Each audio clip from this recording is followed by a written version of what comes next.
Anton, I know you and I have talked about the BRICS summit when it first got underway. It's now over. Your takeaway, and what is the measure of success when it comes to this gathering in Kazan? Asieh, the measure of success is the very long document, in parts very detailed, in parts very broad, the Kazan Declaration that was passed just yesterday. And it really is a blueprint of the emergence of multipolarity. The G7 used to be the board that ran the planet, certainly its economic aspects, and here we are seeing a rival, or parallel, I should say, board emerging. So that, I think, is one of the most important outcomes of this summit. It really is a globally important event because it involves countries from every continent, and this is truly a turning point in the post-Cold War world.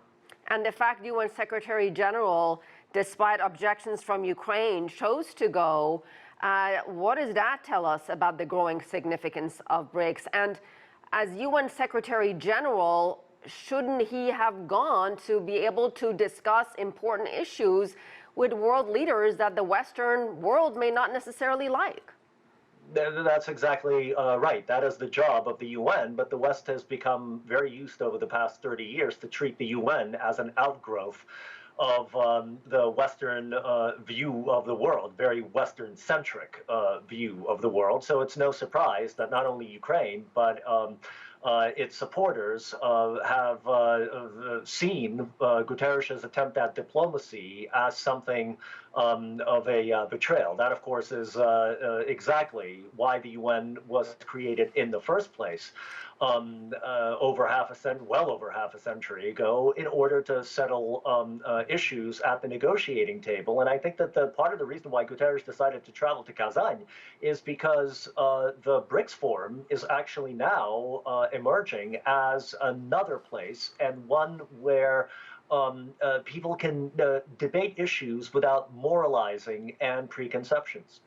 Guterres talked about how we need peace in Gaza, Lebanon, Ukraine, and Sudan. And when you and I talked earlier, you said this is an economic group. It is not a military alliance. So it's hard to come up with concrete plans of action to stop or help stop conflicts in Gaza and Ukraine and Sudan and elsewhere.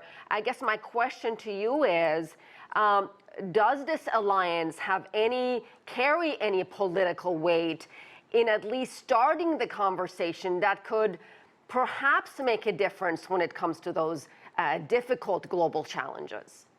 Asieh, that's an excellent question, because as far as initiating moderating missions, yes, it most certainly does. And we've had several plans coming out from China, Brazil, and India over the past few months in terms of dealing with the Ukraine crisis. And I'm sure that the African members of BRICS will probably have some of their own ideas, which I'm sure were discussed, although not yet made public behind closed doors, about what to do with the Sudan crisis. So I think all of these things are being discussed. But again, BRICS is an economic forum primarily, but I think that's where the beginning will be.